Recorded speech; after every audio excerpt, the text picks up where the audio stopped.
So we got another great hypothetical fight to break down and give our analysis on. And to me, this one feels like it's going to happen soon because it was given to us already and then it was kind of taken away. Right. But truthfully, we all want to see it because we all know just how high level of a stylistic fight Cory Sandhagen versus Umar Nurmagomedov would be. Right. Both of these guys are dynamic. Both of these guys have the full gamut of skills that you need to compete at the highest level of MMA. And both of these guys have shown us that they can finish you standing. They can finish you on the ground. They've got dynamic movement. They've got dynamic grappling. And it feels like no matter where this fight were to take place and what were to happen inside of the cage, we would be entertained for as long as it would last. Absolutely. And I love that the UFC fans really put a bookmark in this one. It's like, all right, it got canceled. We didn't get it when we were expecting it, but we have to see this fight. Yes. It kind of feels like Paulo Costa versus Chimaev. Like, I know that thing didn't happen, but eventually we do need to see those two square off. Yes. Umar and Cory is exactly the same for me.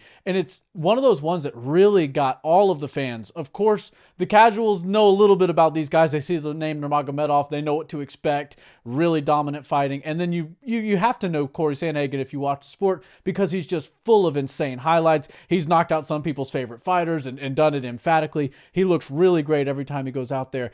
And I think stylistically, this match is just like a dream matchup because Umar Nurmagomedov is absolutely embodying what it is to be the next generation of the Dagestani fighters. He comes out, and of course, he's got this insane grappling in his back pocket at all times, but he's also incredible with his kicks. His boxing is very solid, and we've seen him tested a couple of times in the chin department, and he's passed with flying colors, and every time he just reverts right back to some grappling and ends up stealing the round, stealing the fight, and then getting his hand raised. So I really do find this fight interesting stylistically because of Cory's dynamic style. His striking is very hard to read. It's very hard to pick up on, and obviously you can game plan in a fight camp for it, but when you get in the cage with somebody and you have to start dealing with what they're bringing at you, the new wrinkles in their game that they didn't show you in their last fight, it does take a little while to get used to. And Cory's one of the most creative and interesting strikers in the entire UFC. And that's why I think if you don't get a good read on him early or you don't figure out what he's doing, he's just going to exploit you and then put on some sort of a striking clinic.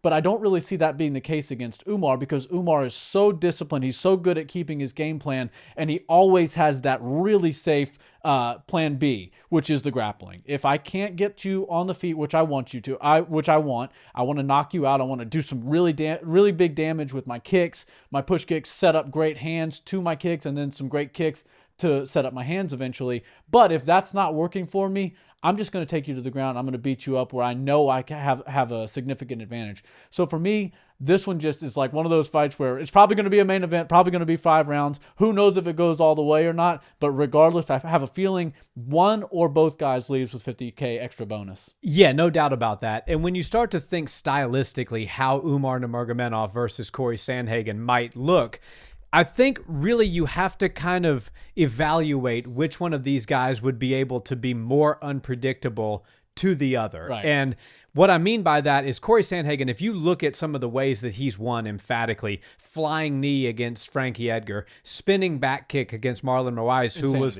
one of the most lethal strikers at bantamweight during that time period. Cory is a very dynamic mover. He throws things that you do not expect. He's very long. He switches stance well. Right. And the same thing can be said for Umar, but Umar's unpredictability, while he does have kind of 2 kicks that he goes to quite often, one, and he throws them both very well. One is a push kick to the body, and he'll throw it at, very high velocity. And then when you think it's coming to the body, he'll actually fake it and throw it straight to your face. You almost never see a push kick to the face. Yeah. So he works the push kick really well, and the other is that sort of question mark whip kick that he throws from his front leg. He lands that a lot, and he likes to throw that a lot. Now, Cory, I think, is experienced enough to kind of see that coming.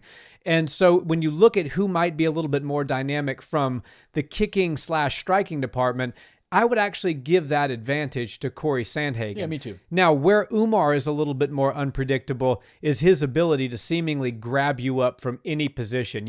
If you go back and watch some of his highlights, you see that, anytime somebody lands a powerful strike against him or they get in range and start to throw a combination that he doesn't like, he can almost grab a body lock out of nowhere. Right. Or even more recently, as we saw against Begzat Almakhan, he got cracked with a head kick, and he even said in the post post-fight interview, I woke up on the ground and just saw his legs and went for the takedown there. So that shows you his ability, even when he's compromised after eating a big shot, he's able to go back to what is his absolute bread and butter. It's what we call second nature, muscle memory. Those are the kind of words you can use to describe the way that Umar is with his grappling. So to me, it would come down to who's more, could Cory be more unpredictable in the sense he can land that lethal strike, or would Umar be more unpredictable in the sense that he can get inside and get those body lock takedowns or grab a leg if Cory's high kicking or something like that? Because one thing's for sure, if Cory hits Umar with that flying knee that he hit Frankie Edgar with,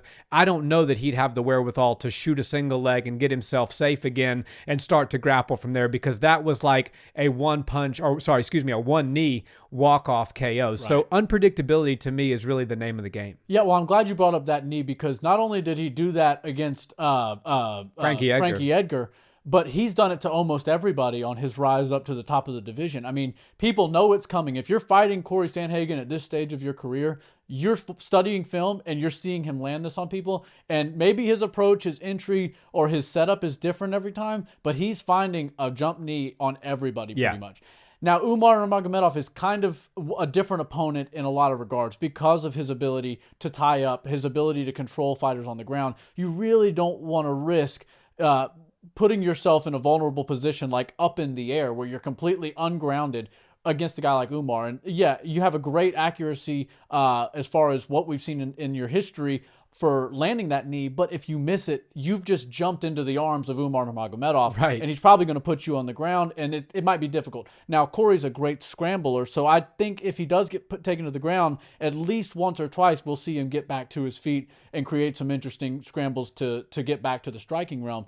But Umar can always find that. And one thing you have to remember about these grapplers, these guys that come in and they're decorated wrestlers or sambo guys, anybody who's got dominant grappling in MMA, all they want is a one finger on your leg. If they can get one hand on your leg, that's all they need. They know they're in range now, and kickers have to be very wary of that, because if you start kicking a guy who wants to take the fight to the ground, he'll eat a big one, even if it's to the liver. He'd prefer it be on the left side, but if it hits him in the liver, he's going to have a second down there to breathe, but he's going to catch your kick and put you on the ground. And so Cory Sandhagen has to play a very fine line where there's obviously different ranges in fighting. We've got our kickboxing range, and that kind of, I put karate fighters and kickboxers in that realm. And Umar Nurmagomedov sits in there because he loves to send long kicks. He's really good at clearing distance on it. And like you said, he push kicks, which is a pretty long strike. It's like a jab in a lot of ways, or a two from the back leg. And then he likes to throw that question mark kick, but it seems he gets really good open hips and long extension on his kicks, which makes for the kickboxing range to be very dangerous for him. Another thing he does that's very disruptive, he doesn't kick the legs very much, but when he does, it's that oblique kick, the John Jones sort of, but a lot of times with the front leg from the karate stance. And that can really keep somebody at bay and keep them out of boxing range, which in my opinion is the best range for Cory Sandhagen to find success.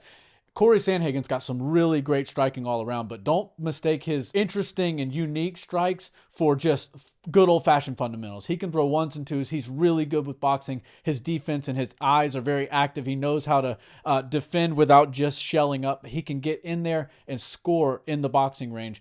But like I said, it's a very fine line he has to toe, because if you're in boxing range, you're back in that arm's reach of grappling range, and that's dangerous with a guy like Umar. And then if you can't get into boxing range, you're sitting at kickboxing range, which in my opinion is Umar's second best range. And that's why I feel like Cory's got to play a very fine line. He's got to get in and out very clean, and he's got to be cautious and very calculated with what kicks he decides to throw. And when he wants to throw a little flare, go with the elbows or the jump knees or anything like that, he's just got to know 100% for certain that he's got all of Umar's defenses, his hands, his head, and his eyes focused on another thing before he goes at him like that. Because if you do wind up, compromise, or you whiff or you miss a shot, Umar's going to take advantage of it, and you can't spend time on the ground when you're dealing with a Nurmagomedov. Yeah, range management would really be key for Cory Sandhagen if he were to get past Umar Nurmagomedov in a fight.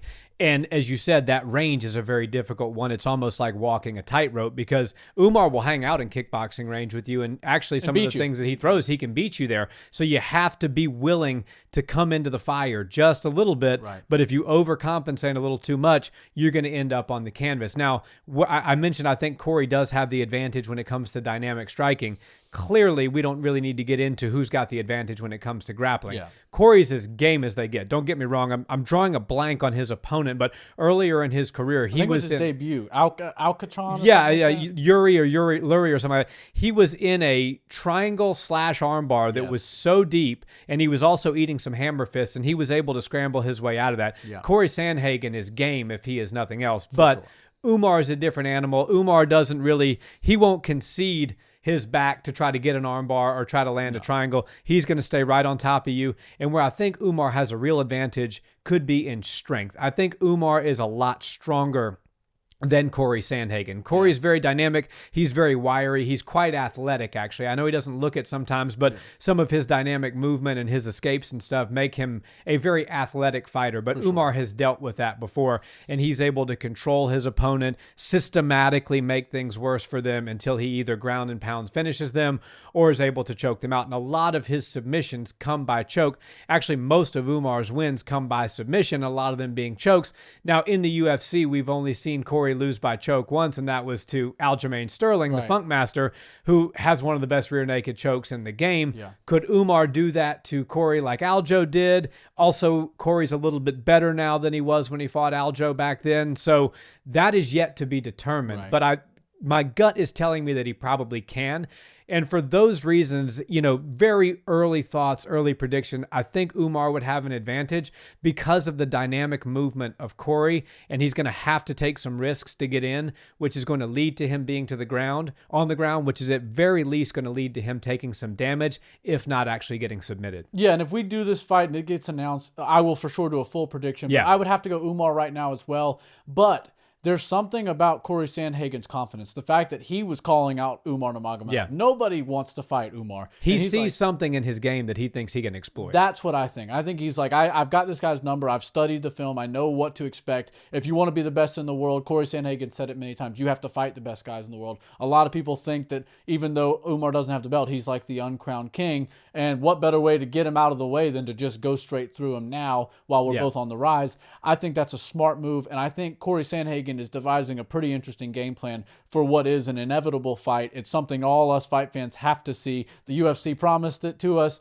We're expecting it, and I can't wait for it to happen because I think it should be 5 rounds, and it should have some title implications in it. And either way, whoever comes out of it is a very interesting fight for the current champion, Sugar Sean.